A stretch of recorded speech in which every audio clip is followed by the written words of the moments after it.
Dans cette vidéo, je vais t'expliquer comment prendre en force en 5 niveaux de complexité croissante en te donnant de plus en plus d'informations au fur et à mesure de la vidéo. Si tu ne me connais pas encore, je m'appelle Guillaume, je suis coach et athlète de force athlétique et ça fait maintenant plus de 7 ans que j'étudie la science derrière la prise de force. Parmi mes meilleures performances, je compte actuellement un squat à 240 kg en doublé, un deadlift à 252,5 en doublé et j'ai également aidé plus de 20 athlètes à prendre en force. Et juste pour le délire, j'aimerais que tu commentes en dessous de cette vidéo à quel niveau est-ce que tu t'es arrêté avant de te perdre ou de déconnecter.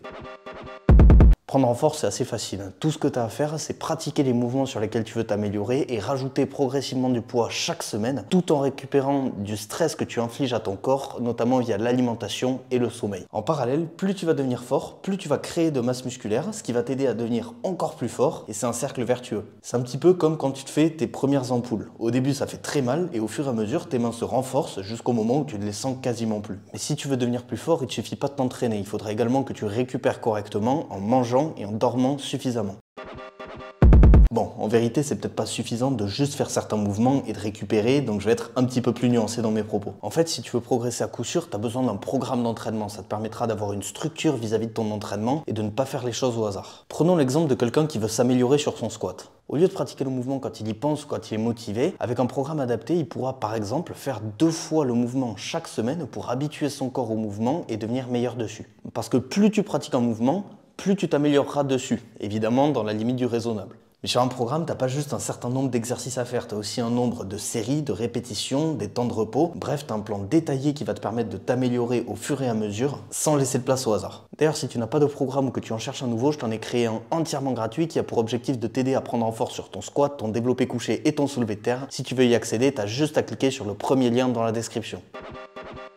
Pour ce troisième niveau, on va rentrer encore un petit peu plus dans les détails. Bon, maintenant on sait qu'on a besoin d'un programme efficace pour progresser et on a également besoin de récupérer, mais il y a une chose essentielle dont on n'a pas encore parlé, c'est l'importance de la technique. Dans les sports de force, contrairement à ce que beaucoup de personnes imaginent, il y a une énorme part de technique et c'est littéralement indispensable de chercher à l'optimiser si on veut atteindre son meilleur niveau. Et qu'on soit clair, l'optimisation technique ne concerne pas uniquement la réduction d'amplitude, il y a des centaines d'aspects à optimiser sur chaque mouvement. Le gainage, les appuis au sol, la trajectoire, la stabilité, bref, c'est pas ce qui manque. Et pour optimiser ta technique sur chaque mouvement, tu as 2 options. Soit tu te filmes seul et tu essaies de déceler les erreurs techniques que tu as sur chaque mouvement, soit tu peux prendre un coach qui t'aidera à trouver les problèmes techniques sur chaque mouvement pour les corriger. Aussi, je t'ai dit précédemment que tu allais prendre du muscle en faisant certains mouvements comme le squat, le développé couché et le soulevé de terre, mais souvent ce ne sera pas suffisant. En général, tu auras également besoin de rajouter ce que l'on appelle des mouvements accessoires qui ont pour objectif de cibler tes points faibles, ce qui va te permettre de t'améliorer sur tes mouvements de compétition. Pour faire simple, ça va être tous les mouvements du style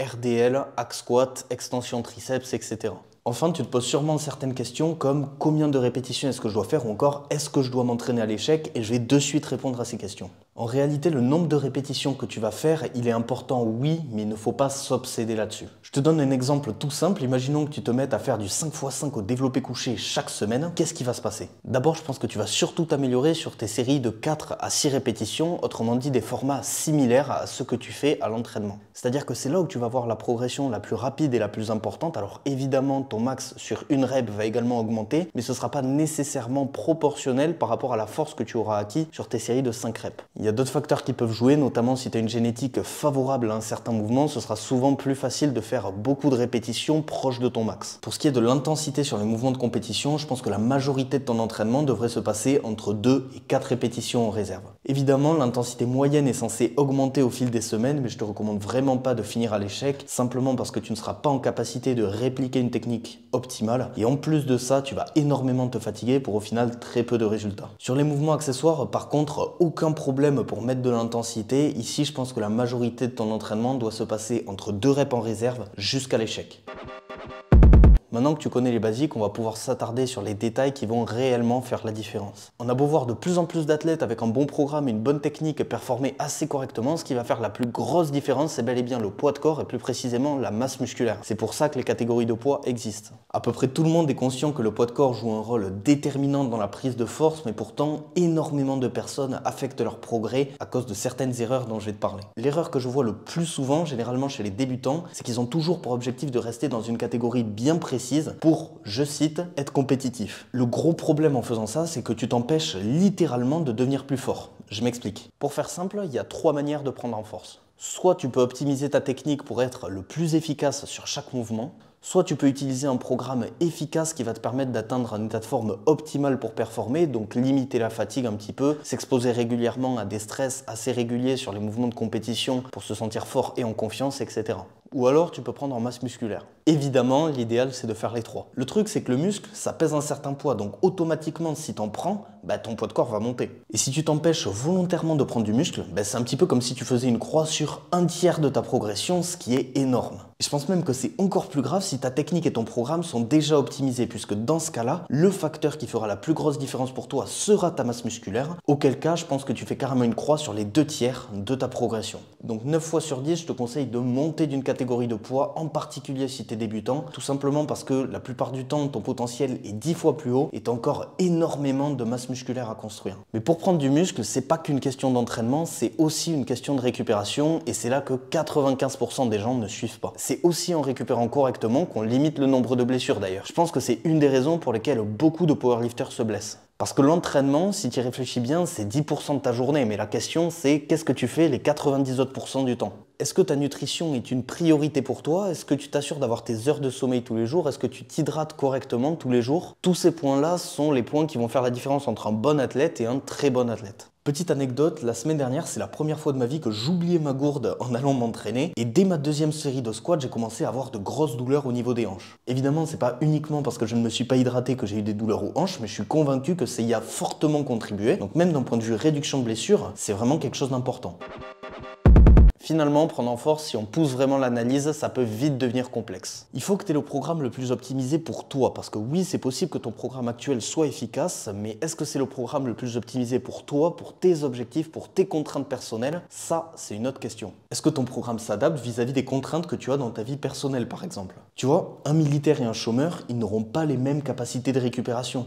Le militaire, il va peut-être avoir du mal à adhérer au programme de par son travail, il va peut-être avoir du mal à systématiquement avoir les mêmes heures de sommeil, etc. A l'inverse, le mec au chômage, forcément il a beaucoup moins de contraintes dans sa vie personnelle et donc ce sera beaucoup plus facile pour lui d'adhérer à un programme. Tous ces facteurs-là, ils vont jouer un rôle important dans la progression de l'athlète. Et c'est pour ça qu'à haut niveau, la plupart des athlètes cherchent à limiter leur stress par tous les moyens. Aussi au niveau de la technique, ce dont j'aimerais parler, c'est la standardisation. C'est évident qu'il faut que chacune de tes répétitions sur un mouvement soit identique. Ça permet à ton corps de mieux s'habituer à la technique et de devenir plus fort. Maintenant, ce qu'on ne te dit pas, c'est que tu as besoin d'une stratégie pour standardiser tes mouvements et je vais t'expliquer pourquoi. Si tu trouves une technique avec laquelle tu te sens fort mais que tu ne connais pas les aspects exacts qui vont te permettre d'avoir cette technique-là, ça va être très compliqué pour toi de reproduire cette technique de séance en séance. Pourquoi? Simplement parce que tu ne l'as pas décomposée en plusieurs aspects techniques qui te permettent systématiquement de te sentir de la même façon sous ta barre. Tu vas avoir une séance où tu te sens super fort, tu sais pas du tout pourquoi, et toutes les autres séances où tu vas te sentir super nul et tu sais pas non plus pourquoi.